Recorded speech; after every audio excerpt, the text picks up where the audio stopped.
Жақсы. Ал сынып басшысы кім? Бүгін сабақта барлығы түгел ма? Жоқ. Раяна жоқ және де Бекназар жоқ. Бекназар мен Раяна жоқ. Яғни бізде бүгін 10 оқушы екен, жақсы отырамыз. Жақсы балалар, көңіл күйіміз жақсы болса, біз сабағымыз бастамас бұрын ең бірінші не істейміз? Топқа бөлініп алайық балалар, Бізде қазір мінекей балалар рандомус деген платформада топқа бөлеміз. Мен бұл жерге не істеймін? Сендердің аттарын жазып шығамын, бүкіл балалардың атын жазып, міне.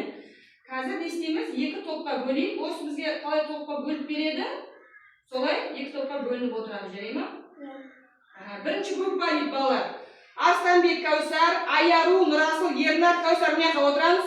Қалған Нұрали, Нұрбала, Медеу, Бағдәулет екінші топта отырамыз. Алсамыз қазір. Арыстанбек, Кәусар, Аяру, Бижанқызы, Кәусар, Ернат, Нұрасыл мына топқа кеттік, Жақсы. Қанша болдық? 5-5-ден бөлдік па? Жақсы. Бөлінген болса, балалар бізде алдыңғы сабақта біз не өттік? Ақпаратты цифрлық тасымалдаушылар деген өттік, диск, дискета, сол бойынша не істейміз? Үй тапсырмасын қайталап жіберейік. Тест сұрақтары болады, қолымызды көтеріп жауап бере береміз.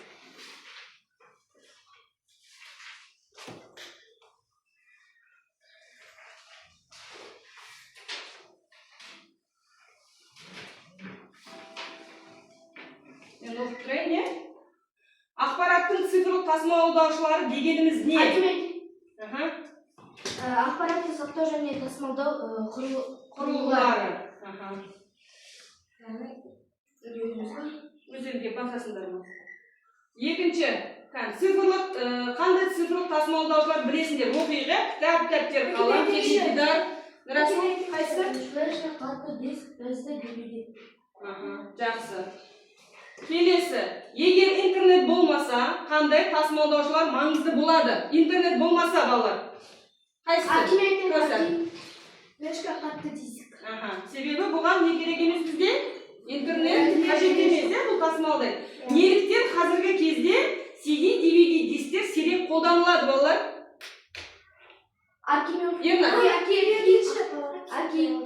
Ал, ақпарат сақтай алмайды? Сыйымды аңызға аз және ыңғайсыз болғандықтан. Дұрыс айтасыздар, балалар. Бұл қазіргі таңда не болып тұр бізде? DVD мен CD актуалды емес болып тұр, және де компьютерде ақпарат қай жерде сақталады? Мысалы, компьютерде ақпарат қай жерде сақталады? Қатты дискіде, яғни жадыда сақталады, Дұрыс айтасыңдар. Тексеріп көрейік. Жақсы, балалар. Алдыңғы тақырыбымыз өте қызықты және оңай еді, Жақсы барлығын түсінген екенсіңдер. Ондай болса үй тапсырмасын қайталадық. Енді келесі бөлімге көшейік. Ал енді балалар, мен сіздерге сұрақ қойғым келіп тұр қазір. Мысалы, сендерге балалар тапсырма беріледі. Қазір ғаламтордан ізденетін тапсырмалар көп беріледі осы сабақта. Сендер мысалы интернеттен дайын жауап көшіріп көрдіңдер ме? Дайын жауап көшіріп, немесе жаңағыдай сурет байқау болады, басқа болады. Сол жақта интернеттен дайын идея алып көрдіңдер ме? Шын айтамыз ба? Бәрімізде күнделікті болады балалар, Мен мысалы байқаймын, көбісі не істейді? Қиналған сұрақты не істейді? Интернеттен, Гуглдан қарай саласыңдар ма? Мысалы, көбінесе қай сабақтан ізденесіңдер? Әсіресе қандай кезде қолданасыңдар? Сурет байқауында қазір басыңызды қатырғыңыз келмейді, бірден не істейсіңдер? Интернетке жүгініп, не қараймыз? Жақта идея қараймыз, елін салған қараймыз. Сонда нәтижесінде не болады? Көбісінікі бірдей болып қалады балалар, Ал енді сұрақ. Енді ол интернетке салды біреуі, суретін салып жүктеді. Соны көшіріп алып, менікі деу дұрыс па? Дұрыс емес па? Бірақ солай істейсіңдер ма? Интернеттен көшірдім, бірақ менікі емес деп шынын айтасыңдар ма? Себебі не балалар? Интернеттен алған нәрсені, біреудің дүниесін көшірген нәрсені менікі деп өзін иемдену, ол әділ болмайды балалар, Дұрыс емес, және де ол не? Заңға қайшы. Ал енді балалар, жақсы, ойларым жақсы. Онда бүгінгі сабақ тақырыбымен танысайық. Бізде бүгінгі сабақ тақырыбы. Дәптерімізді ашамыз, бүгінгі күнді жазамыз. 15-04-2026 дейміз. Бүгінгі күніміз тақырыбымыз интернетте жұмыс істеудің қандай қауіп қатері бар. Тақырыбымыз өте қызықты балалар бүгінгі. Интернетте жұмыс істеудің қандай қауіп-қатері бар? Оқу мақсаты біз біреудің жұмысын көшіру заңсыздығы туралы айтуымыз керек екен. Сабақтың мақсаты бүгінгі сабағымызда не түсінеміз балалар? Интернетте ақпараттың қорғалуы мен плагиат ұғымымен анықтаймыз, танысамыз. Интернетте ақпаратты пайдалану кезіндегі заң бұзушылықтарды салыстырамыз және де интернеттегі ақпараттардың авторлық құқықтарының қорғалуы маңыздылығын тұжырымдайды екенсіздер. Демек бүгін сендер балалар интернеттің зияны, плагиат, авторлық құқық деген ұғымдармен танысып, сонымен не істейді екенбіз? Жұмыс жасаймыз, топтық жұмыс, жұптық жұмыс, жеке жұмыстар. Ал ондай болса жаздық па балалар? Бүгінгі күнді тақырыпты жазбалық па? Жазамыз. Интернетте жұмыс істеудің қандай қауіп-қатері бар? Жақсы. Жазып болған болсаңдар балалар, ең бірінші бізде топтық жұмыс болсын, Міне бізде бірінші топ, міне бізде екінші топ, өздеріңіз отырғандай, бірінші тапсырма не болады? Кітаппен жұмыс. Бүгінгі параграфты ашамыз, тақырыбымызға байланысты. Постер әдісі, топтық жұмыс бірінші тапсырма, 5 минут уақыт беріледі балалар. Бірінші топ интернет және оның зияны туралы айтатын боласыздар. Екінші топ кішкене күрделірек, плагиат және авторлық құқық дегеніміз не? Ортаға постерді міне аламыз балалар. Дескриптивті оқып кетейін, не істеу керексіңдер балалар? Интернет ұғымының анықтамасын айтасыңдар. Интернеттің зиянды жақтарын жіктейсіңдер, зиянды жақ болғанда именно не балалар? Бүгінгі тақырыпқа байланысты плагиат, авторлық құқыққа байланысты. Ал сіздер плагиат және авторлық ұғымдардың анықтамасын түсіндіресіздер. Ол мысалы авторлық құқық қандайға бөлінеді, қалай жіктеледі, жақсы ма? Мінекей сіздерге түрлі қараңдар. Ал іске сәт балалар 5 минут уақытты көрейін. Түсінікті ғой, Кітаптың көмегімен балалар. Жаңа тақырып болғаннан кейін міндетті түрде кітаптың көмегін қолданамыз. Интернет не екенін білесіңдер ғой, Интернет дегеніміз күнделікті біздің өмірде қолданып жүргеніміз, бүкіл әлемдік желі, ғаламдық тор деп айтамыз. Өте оңай. Ал интернеттің зияны қандай болады екен? Сондықтан турап шығамыз. Барлық топ болып жұмыс жасаймыз балалар, бар көреді, жарай ма? Сен мысалы оқып отыр, айтып отыр, біреуін жазып отырыңдар. Топпен бірге жұмыс жасаймыз. Қорғаған кезде де бірге қорғайтын боламыз.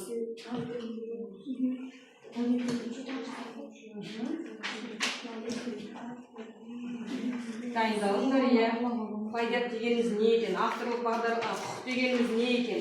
Авторлық құқық қаншаға бөлінеді? Мысал келтірсеңдер болады, күнделікті өмірмен балалар. Өздерінде мысал кездесесіңдер ғой?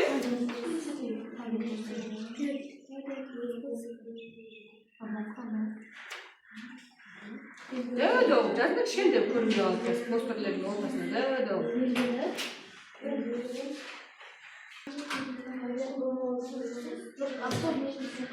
Сіздерге не берілді? Сіздерге интернет және оның зияны берілді ма? Плагиат берілді.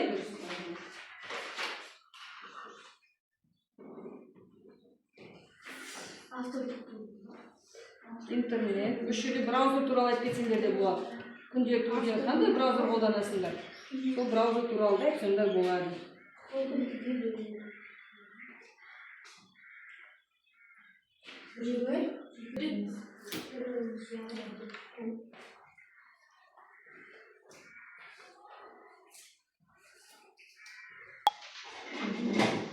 Жақсы.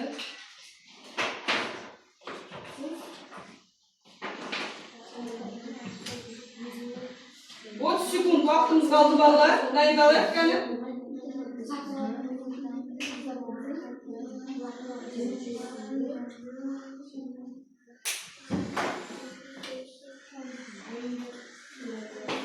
Секундке уақытымыз қалды. Аяқтаймыз да, не істейміз жұмыстарымызды? Нұрман не болды?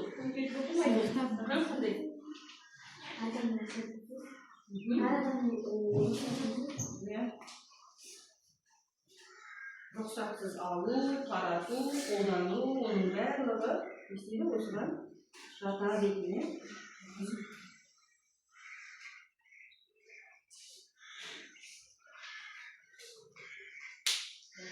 Қалып па, балалар? Бізге берілген тақырып интернет және оның зияны. интернеттің пайдалы жері, интернетке біз браузер арқылы кіреміз. Браузер арқылы кіргенде интернетке біз өзіміздің керек мәліметтерімізді аламыз. Ал зиянды жағы біз өзімізді бөтен адамдармен өзімізді алдаймыз. Бұл бөтен адамдар біз өзімізге білмейтін де анықтамаларды олар біліп қояды. Біз ешкімге айтпай жүрген және де секреттерді де олар біліп қояды. Браузердің 6 танымал түрі бар. Google Chrome'нан біз жарыстарда, мысалға сурет байқауында біз олардан сурет іздеп, соларды салып, мысалға ойланбай жатып соларды салып бере саламыз. Өзіміз шығарған басқа адамның кірі болуы мүмкін. Сол себептен басқа адам істеген зат өзінікі деп айтуға болмайды. Яғни интернеттен алса, оның автор бар екенін есту керек, көрсету керек деп тұрсың. Жақсы. Бұл жүйелерді тек қана робототехника кабинетіне ғана емес, оларды үйде де қолдануымыз керек. Интернеттің ережелерін деп тұрсың ғой, интернеттің ережелерін, қауіпсіздік ережелерін тек қана осы информатика кабинетінде сабағында ғана айтып қана қоймай, күнделікті өмірде не істеуіміз керек, қорықтануымыз керек. Себебі барлығы күнделікті не істейсіңдер, интернет желісін пайдаланасыңдар. Барлықтарына әлеуметтік желі WhatsApp-тың өзі не болады? Интернет арқылы қосасыңдар ғой. Ол жерде де өз-өзінің ұстау, сөйлеу мәдениеті мен әдебі бар балалар, Жақсы, қарай жалғастыра береміз. Тағы не алып қосатындарың бар? Не алып қосасыңдар? Бүкіл әлемдегі адамдардың барлығын бір-бірімен байланыстырып тұрған дұрыс желі, Браузер сол біз интернетке қосылатын не екен? Былайша айтқанда программа, Әркім әртүрлі браузер арқылы қосылады, Соның ішінде сендерге танысы қайсы болып тұрғанда? Google Chrome, яғни сендерге әбден Google'дың қызметтері, құралдары сендерге таныс себебі көптерінде қайсы? Android па телефондары? Жақсы, ары қарай. Егер де интернеттен біз көшірсек, оны мұғалімге мен жасадым деп айтудың мүлдем қажеті жоқ. Өйткені оны істеген адамның өзінің еңбегі бар. Жақсы. Тағы да не алып қосасыңдар? Болды ма? Жақсы, отырамыз. Сұрақтарың бар ма? Бірінші топ, бірінші топта, жоқ па? Сосын көре жатарда, жақсы отырамыз бірінші топ. Рахмет, онда екінші топ шықсын кәні.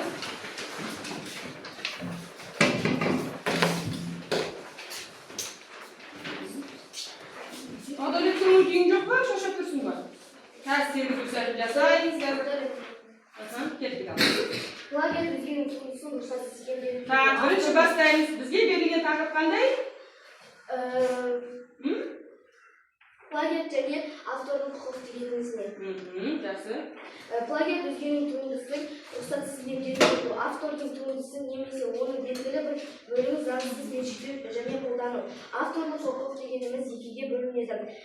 Біріншісі жеке құқық, ал екіншісі мүліктік құқық. Автордың рұқсатынсыз ешбір өнімді ақпаратты қолдануға немесе интернет желісінде жариялауға болмайды. Яғни рұқсатсыз біреудің жұмысын қолдануға болмайды. Жақсы. Тағы не алып қосатындарың бар? Енді мына жерге анықтаманы кітапқа көшіріп жазыпсыңдар, өздерің жалпы осыған күнделікті өмірде қандай мысал келтіре аласыздар? Плагиат деген сөз таныс па сендерге балалар? Плагиат деген өзгенің жұмысын рұқсатсыз қолдануға болмайды. Өйткені ол адамның өзінің жеке құқықтық жұмысы. Авторлық құқықпен қорғап қойып балалар, жұмысын, А плагиат деген сөзді қай жерлерде көбінесе таныс естідіңдер мысалы балалар? Әншілерден естиміз ба? Әншілерден естиміз, бізде мысалы естіп жатамыз, көршілес елдерден әншілеріміз не істеп жатады? Әннің әуенін ұрлап жатады ғой балалар, тілінің қазақша сөзін ауыстырады, не істеп қолданады. Енді оның ішінде шынымен де ұрлап жатқаны бар, ал кейбіреулері автордың не істейді? Рұқсатын алып, жаңа не дейміз, келісім шартқа отырып, сөйтіп барып қана не істеп жатады? Оның дүниесін қолданып жатады, Жақсы. Тағы да қандай не айтасыңдар авторлық құқық бойынша? Оны түсіндік. Тағы да? Авторлық құқық екіге бөлінеді. Жеке құқық және де мүліктік құқық. Жеке құқыққа байланысты, өздеріңе байланысты қандай мысал келтіресіңдер? Мысалы, сендерде қазіргі актуальды проблема бар, Не істейсіңдер сендер WhatsApp-та бір-бірлерінің суреттерінде неге айналдырасыңдар? Стикерге айналдырасыңдар. Сол дұрыс па? дұрыс емес. Бірақ неге істейсіңдер соны сендер? Қызыққа істейсіңдер ма? Қараңдар, ойнап істейсіңдер, бірақ ойыннан не шығуы мүмкін? От шығуы мүмкін. Себебі сен мысалы видео не істейсің, азаматтың стикерін жасайсың, оған бір жаман боқтық сөз жазып жіберіп, мақұл сен топтағаннан өзімнің класстастарыммен не істеймін? Қолданамын деп ойлауың мүмкін, бірақ оны бір бала алады да басқа кластың балаларына немесе басқа айтып тұр ғой интернет, ғаламдық тор деп, бүкіл әлемдік желіде таратып жіберсе не болады? Азаматтың абыройына нұқсан келуі мүмкін балалар, дұрыс па? Ертең оған да біреулер не істеп, мазақтап немесе буллинг жасауы мүмкін. Сондықтан ол әрекетіміз не істейміз? Тоқтатамыз.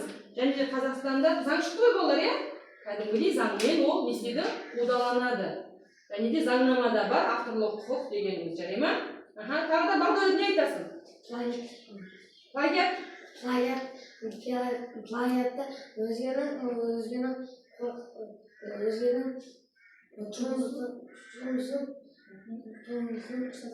жұмысын қолдануға болмайды. Қолдануды плагиат дейміз ба? Жақсы. Болма, тағы не айтасыңдар?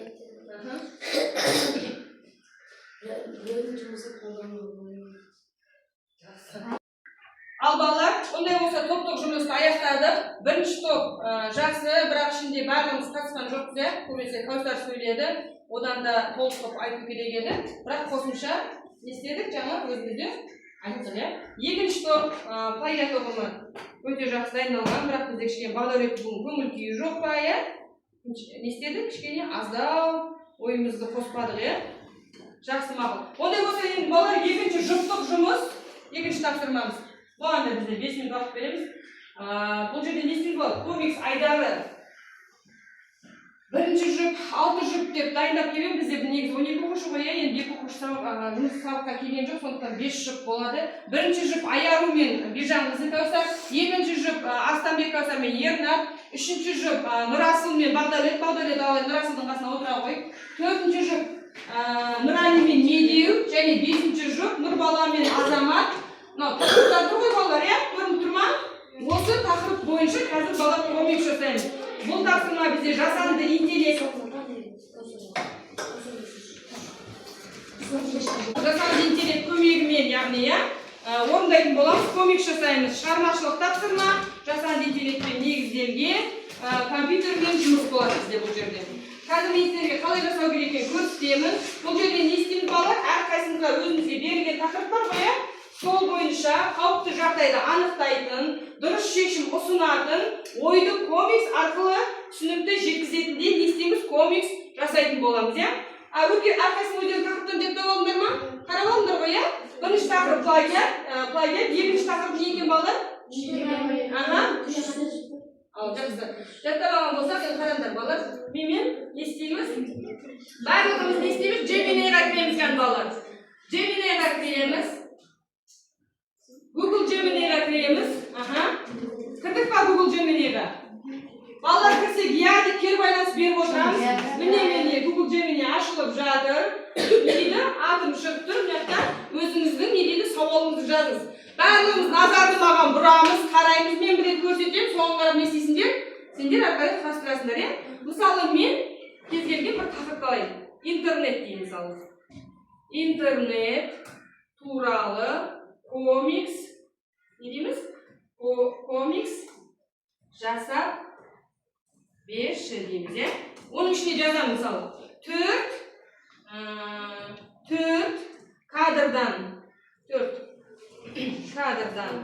болсын деймін, Тағы не айтсам болады? Жаңағы дескрипторда не деп тұрды бізде балалар? Толық ашып жаз дей салайын мен, Сендер өздеріңіздесіңдер жаңағы қауіптісін, сендерде енді тақырыптар түсініп тұр ғой, Қауіп қандай мысалы? Қауібін дейін мысалы. Қауібін, шешуін, тағы не? Себебін келтір деп қойайық. Промптты жазып көреміз, көрейік қазір менде не шығады екен. Загрузка кетіп жатыр балалар, Мынау маған не істеді балалар? Жай ғана сөз түрінде берді балалар, Енді не деуім керек мен? Генерация жаса дейміз. Генерация жаса десек, ол бізге уже сурет қылып береді. әрқайсымыз өзіміз тақырыбымызды орындаймыз. Мен де айналып жатыр, қазір нәтижесін көреміз. Кәдімгі жасап берші дейміз, иә? Қауібін және шешу жолын дейді. Енді жақсы, бейтаныс адаммен сөйлесіп жасап. Енді сендегі тақырып қандай еді? Плагиат. Жазамыз. Плагиат тақырыбында азамат қарап отырсыңдар. Дұрыс емес жерден айтып отыр Нұрбала. Ұмытып кеттің ғой. Тақырыбында.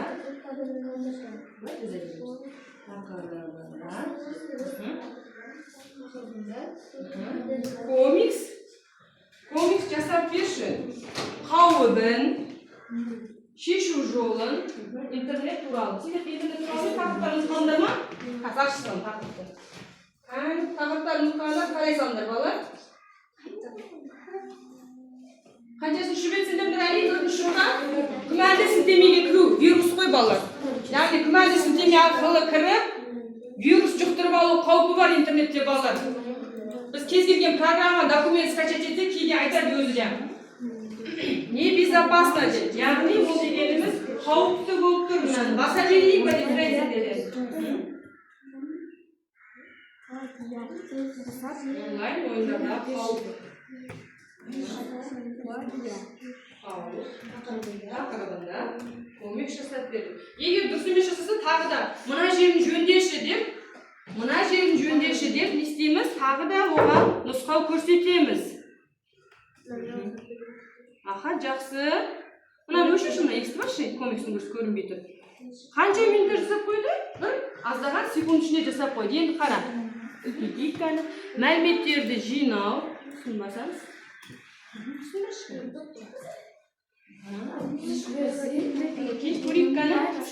Не дейді? Мәліметтерді жинау. Сендер тақырып қандай еді?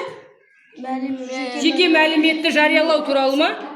Мәліметтерді жинадым, қолданатын мен бақылаймын дейді. Әр қолданудан рұқсатын өзім реттеймін. Қауіпсіз жүйеге аккаунттарымды қосымша парольмен қорғаймын. Мәліметтерді бақылау менің мәліметтерім, менің ережелерім, жеке мәліметтерім менің бақылауымда бәрі таза және әрі ашық дейді. Жақсы. Өте жақсы. Бұл жерде не айтылған сонда? Бұл қыз не істеп жатыр өзінің жеке мәліметтерін? Дұрыс, иә, айта береміз аха. Барынша не істеп жатыр? Бізде бар балы душаговая деген проверка деген бар, иә? Екі этапты қорғау. Сонымен не істеп жатыр? Қорғап жатыр, иә? Жақсы. Жарайсыңдар. Міне, нақты уже істеп қойып балалар. Интернет? Все, ол қосылып тұр, істей береді қазір. Жақсы. Болған кезде маған көрсетеміз, кімде орындап жатыр, не болды? Саған да не істеді? Саған да текст қылып беріп жатыр. Сонда не істейсің? Мен бағана айттым ғой, генерация жасайды. Бермеді? Не деп жаздыңдар? Сендер қандай? Онлайн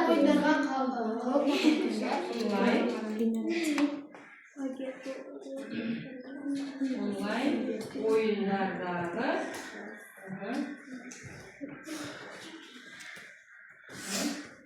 қауіп тақырыбында несеміз?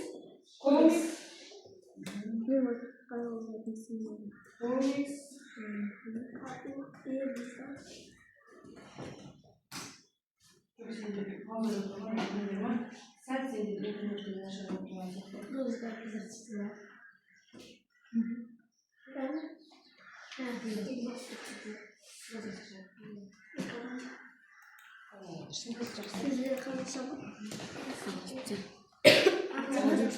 айналып жақсы. Аяру тақырып қандай? Сізге тақырып қандай сіздерді? Дайын жұмысты көшіру дейді. Көрсетейік. Жоқ, осы жерде таныстырайық. Балалар ноутбуктарында Нұрбалаға бердіш, Нұрбаланың істемейді. Керемет. Өте жақсы комикс жазды. Кәдімгідей өте түсінікті, афиша сияқты комикс болды. Ернар, ноутбугымызды кімге берейікші? Нұрбалаға. Нұрбаланың ноутбугы ақау болды. Бұл жерде. Ол баланың аты Асқар. Ол баланың аты Асқар. Ол өте сабақ өте көп берген соң оған өте жалқауланды. Ертең маған көп жұмыс берді. оны мен көшіре салайыншы деп ол ChatGPT-ге салып, осы тапсырма маған орындап берші деп дайындап көшіріп жазып алды. Ертесі күні апайға көрсеткенде жұмысың өте жақсы, бірақ егер де керек болса жазыңыз деп жазылып тұр ғой, оң дұрыс емес, асқар. Өзің дұрыстап жазуды үйрен деп, саған 2 қоям деп, ол 90-ға 2 шықты.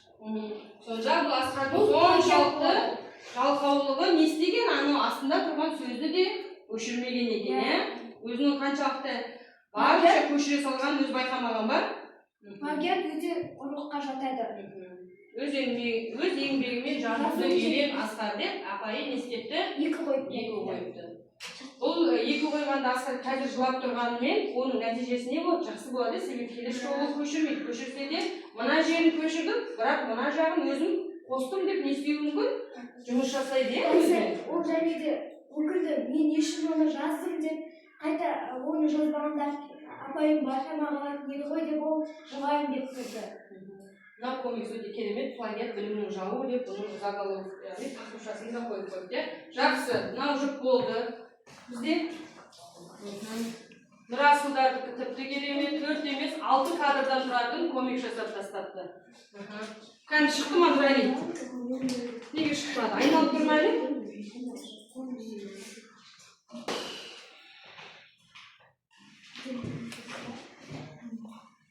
Тез Нұрбал өз тақырыптарын жазып орындай береміз. Жақсы, қалған босаған жүктар жәктерімізге маңызды кітаптағы маңызды мәліметті көшіп жаза берейік. Дұрыс емес комикстарды сіздерге. Комикс генерация жаса береді. Күтеміз. Тақырыптарын жазды ма? Неге жазды? Сізден тақырыптарын интернет туралы күмәнді демей кіру вирус. Яғни қазіргі таңда ол да актуалды. Не бізде балалар мәселе болып тұр, қазір алаяқтық ссылка арқылы да кетіп жатыр. Ссылка арқылы басасың, не басқанын түсінбей қаласың. Алаяқтықтың құрбаны болып қалу мүмкіндігі бар. Одан бөлек не дедік жаңа вирус деп тұр, вирус жұқтырып алу қаупі де бар. Вирус жұқтырғаннан кейін не істейді? Қанша кадр? 6 кадрда істепті. Мінекей көрейік енді. Не дейді ал? Тақырып кәні? Түнде оқимыз. Түнде интернетті қарап отырып, бірақ бәрі скучно. Бұл менің сілтеме тегін ойым бар. Вирус мажор аударым сілтеме көруге болмайды. Вирус қалу.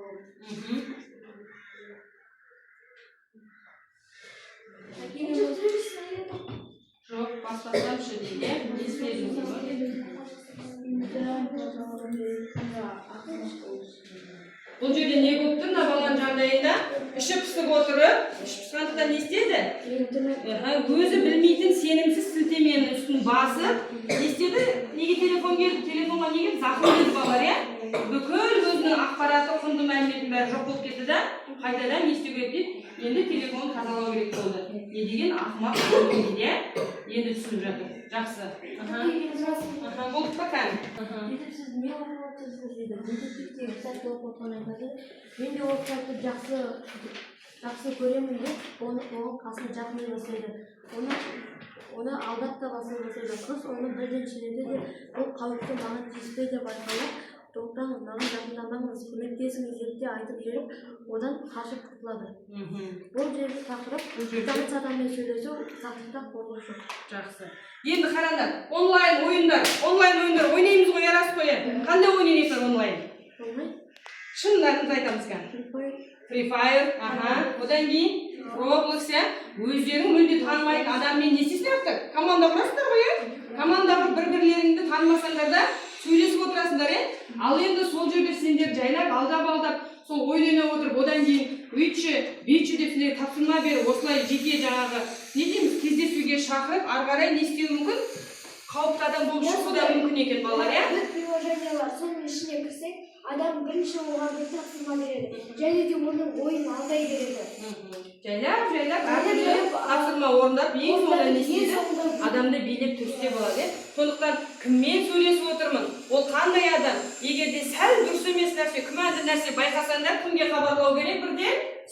Ата-анамызға айтамыз бірінші, ата-анамызға айтамыз. Ата-анамыз көреді. Егер де күмәнді нәрсе болса, онда хабарласатын органдарға хабарласады. Жақсы балалар, ноутбукпен жұмыс жасадық. Нұр баламен енді азамат жасап қойды ма? Аха, жақсы балалар. Жалпы түсіндіңдер, иә? Комиксті қалай жасауды үйрендік. Барлығымыз өзіміз тақырыбымызды аштық па? Түсіндік па? Жақсы. Gemini'ді қолданғанымызда оңай ма екен? Gemini дегеніміз балалар тура ChatGPT сияқты. Сендер күнделікті өздерің ChatGPT-ға үйренесіңдер ғой. Бірақ ChatGPT-дің бір кемшілігі не істейді ол? Қазақша әріптерді әсіресе өте қате, сауатсыз қылып шығарады балалар. Gemini'ді байқадыңдар ма? Өте сауатты, қатесіз, ешқандай грамматикалық қате жоқ. Таза шығарады екен, жақсы. Барлық жұптар жарайсыңдар. Кішкене Нұрбалара техникалық ақау болды. Өте жақсы. Мына жерде Нұрасыл мен Нұрәлілер 6 кадрдан жасады, қалғанын бар 4 кадрдан жасады. Ең бірінші бізге орындаған кім? Аяру Каусарлар, жақсы. Жақсы. Онда ноутбукты балалар өшіреміз, бізге кедергі жасамасын. Шетке қойып қоямыз жинақтап. Келесі бізде тапсырма. Өте оңай. Жеке жұмыс істейміз балалар. Бағдарламада сол жерде отыра бер, отыра бер. Дәптер емес балалар, таратпа материалдарын беріп, дәптерге ең соңғы тапсырманы орындайтын боламыз. Дәптерге жаңағы маңызды мәліметтер жазып қойдыңдар ма анықтаманы, иә? Жазып қойды. Бұл жерде балалар жеке жұмыс қараймыз яғни. Жаңа браузер ұғымымен таныстық, иә? Браузер дегеніміз интернетке қосылуға арналған, қарым-қатынас жасауға арналған программа екен. Оның ең актуалды түрлерін де атап шықтық, иә? Google Chrome, Safari, Opera деп. Енді мына жерде не істеу керек балалар? Мына жерде әртүрлі араласқан сәйкестендіру орындаймыз. 2 минуттық тапсырма балалар. Жеке-жеке орындаймыз, одан кейін тексеретін боламыз. Кітаптан көшірмейміз, өзіміздің ойымызбен не істейміз? Орындап көреміз, кеттік алып.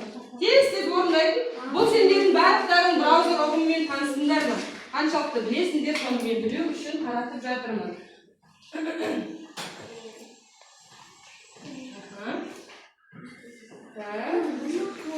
Ром деді, Яндекс жақсы. Ал күнделікті көрінбейтіндер кішкене қиындық соғып жатыр ма? Болды? Ернат болдым дейді, тексере берейік. Бірінші Google Chrome дұрыс, Яндекс дұрыс, Microsoft Internet Explorer ол жақсы дұрыс, одан кейін Opera, Safari, Яндекс, Mozilla Firefox жақсы. Бағдарлық орындаймыз кәні. Google Chrome, Яндекс, Safari, Opera жақсы, өте жақсы. 2 минут емес, 1 минутқа жеткізбей орындап жатсыңдар. Өте оңай жеңіл тапсырма, сәйкестендіру жақсы. Аяру не болды? Соңғы екеуіне ойланып қалдыңдар? Нұрбала, тез етеміз кәні? Мына бізде Opera дұрыс, иә? Safari дұрыс. Қорқпай берейміз, бәрі біліп отырсың. Мына жерде енді шатасыпсың. Microsoft Edge, Mozilla Firefox. Егер шатастырып жіберсің, Firefox дегеніміз мынау тұрдыңдар. Азамат, Нұрбала азаматқа көмектесіп жібереміз кішкене. Көмектесеміз, түсіндіріп отырып кәні. Google Chrome, Яндекс, Opera, Safari дұрыс. Барлықтардың Mozilla Firefox'ты балалар Internet Explorer яғни Microsoft Edge деп тұрғыз, сонымен шатастырады екенсіңдер. Дұрыс емес. Ол қайсы Mozilla Firefox жақсы. Жақсы балалар. Аяру мен Каусар қалды ма? Азамат орындаймыз, көрсетеміз маған сосын. Так, Safari. Яндекс, Opera. Жақсы.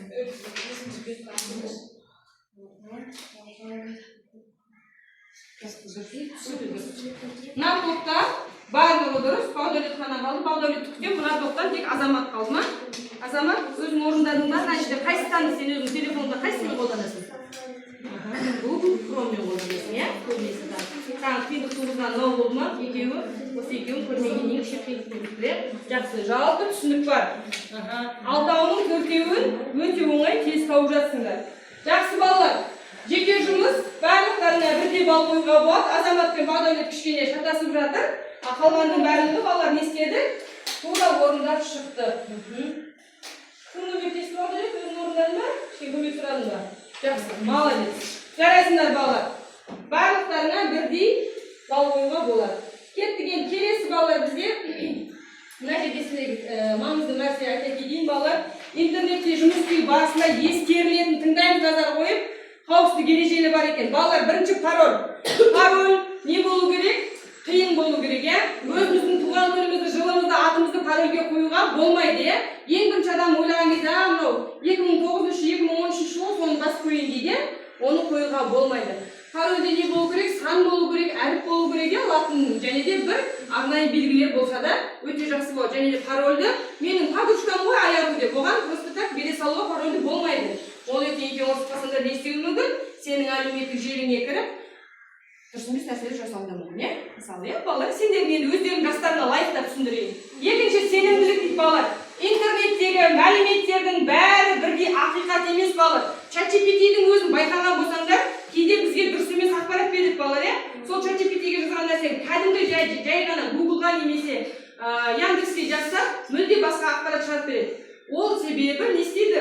ChatGPT былайша айтқанда бүкіл бүкіл әлемдік желіде қандай адамдар ақпарат салып тастады, соның бәрінен результатынан нәтижесін шығарып саған бере салады, түсіндіңдер ме? Сондықтан ол да не істейді? Шатасады. Біз бәріміз өзіміз адам ретінде оны қатесін, дұрысын не істеуіміз керек? Талдап, саралап қарауымыз керек. Әлеуметтік желіні қолданғанда абай бол дейді балалар. Әлеуметтік желіден сендер ең көп қолданатын не?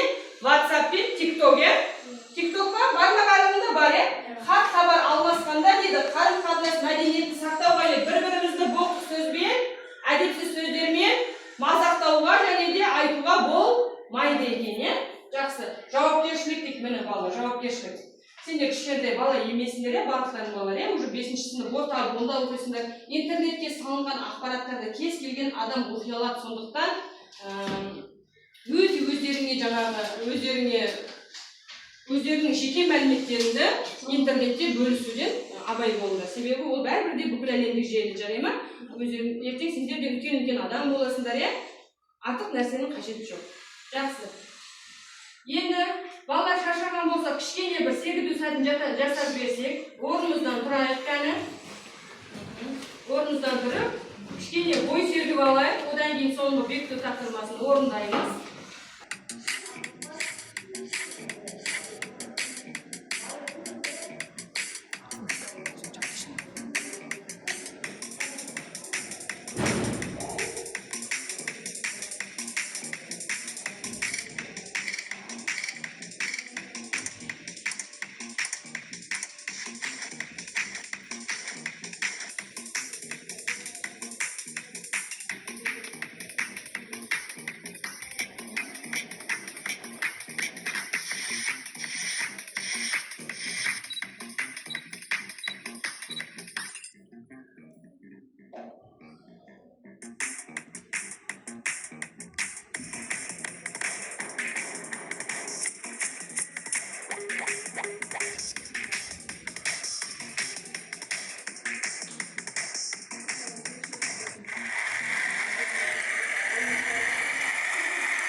Жалпы не түсіндік бүгін?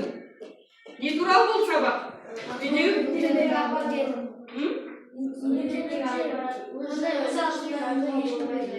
Қауіпсіздік ережелері туралы, иә? Плагиат туралы, авторлық құқық туралы болды, иә? Жақсы. Ондай болса балалар бізде ең соңғы 4-ші тапсырма, бекіту тапсырмасы WordWall платформасында болады.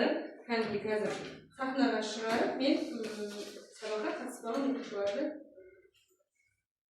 шығарайын, иә? Залдың көмегін естейміз. Ал, интернет деген не дейді? Медеу шықсын шығар, медеу мүлде бүгін мен білмеймін. Онша? Интернет дегеніміз не? Интернет дегеніміз, қалғандарымыз ойланып отырамыз, өзінің ішімізден белгілейміз. Дәл жерге келесі. Асықпаңыз менде, тұраңыздар. Браузер дегеніміз не? Бағанан бері айтып отырмыз. Ойын ойнауға арналған құрал ма? Жоқ. Азамат көмектесші. Қайсысы? Жоқ. Компьютер Жоқ. Жақсы, отыр. Медеу ұқыпты боламыз кәні. Бағдаулет келесіге кәні. Плагиат дегенімізге. Қалғанымыз бала нұсқамен берген өз-өзіміз тексеріп дұрыс жауап беріңіз, жақсы ма? Плагиат дегенімізде ақпаратты интернеттен іздеу, компьютерге сурет салу, жаңа бағдарлама жасау, біреудің жұмысын өз атынан көшіру, меншіктеу. Қайсысы? Өте жақсы. Молодец, жарайсыз отыра ғой. Азамат шығамыз келесі. Авторлық құқықтың неше түрі бар? Как раз осы екінші топ қорғады бізде, иә? Қанша түрі бар деді? Қандай еді Медеу? Жеке құқық, Және мүліктік. Жарайсыңдар, өте жақсы. Келесі болды, иә, осымен. Неліктен интернеттен алынған туындылардың авторларын көрсету керек дейді балалар? Айару шықсын шығысынан кән, айару. Асықпай оқимыз кән, айару шықсын. Неліктен интернеттен алынған туындылардың авторларын көрсету керек дейді?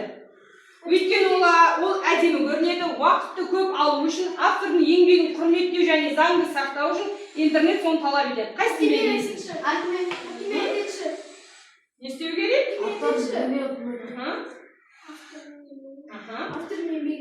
Жақсы, өте жақсы.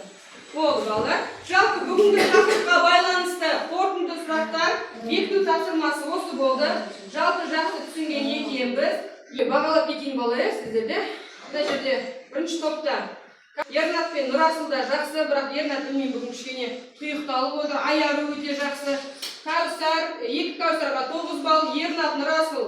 Ернатқа 8 балл, Нұрасылға 9, Айаруға 8, Бағдаулетке 6 балл қойығы. Кішкене бүгін білмеймін көңіл күйі жоқ па, онша қатыспай отыр. Азаматқа да 6 балл қойық. Мына жақта Нұрбала топтық қорғауда өте әдемі сөйледі, 9 балл. Нұрәли 8 балл, білмеймін тұйық, бүгін сөйлеп отқан жоқсың. Медеу саған 7 балл отыр. Кішкене белсенді болуымыз қажет. Ал енді балалар, кері байланыс жасайық. Бүгінгі сабақты түсіндім, түсінбедім. Қаншалықты түсіндім? Жасанды интеллектпен жасалған табиғатпен кері байланыс балалар. Бізде қазір көктем мезгілі, иә? Қызғалдақтардың шығып жатқан кезі. Тақтаға шығамыз да, бәріміз өзіміз.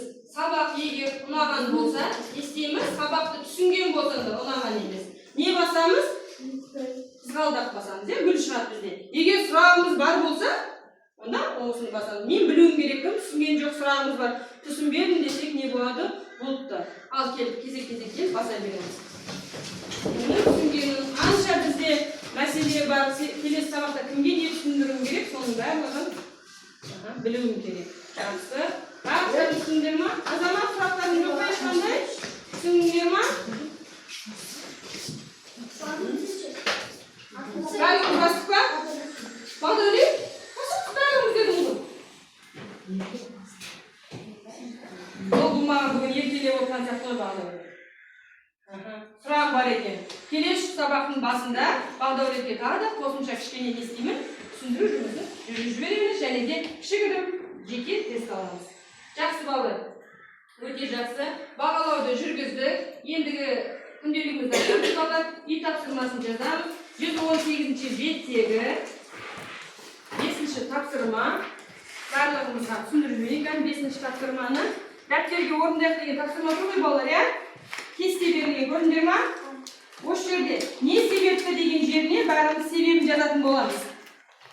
Екінші топ қараймыз міне. 118-ші беттегі 5-ші тапсырма кестені орындаймыз. Бұл жерде 4 мәселе берілген жағдайы, соның қасына себебін жазатын боламыз. Жақсы ма? 5-ші тапсырма. Жақсы. Кімде сұрақ бар балалар? Сұрақ бар ма? Жақсы. Ондай болса балалар, үлкен рахмет. Сабағымыз осымен аяқталды.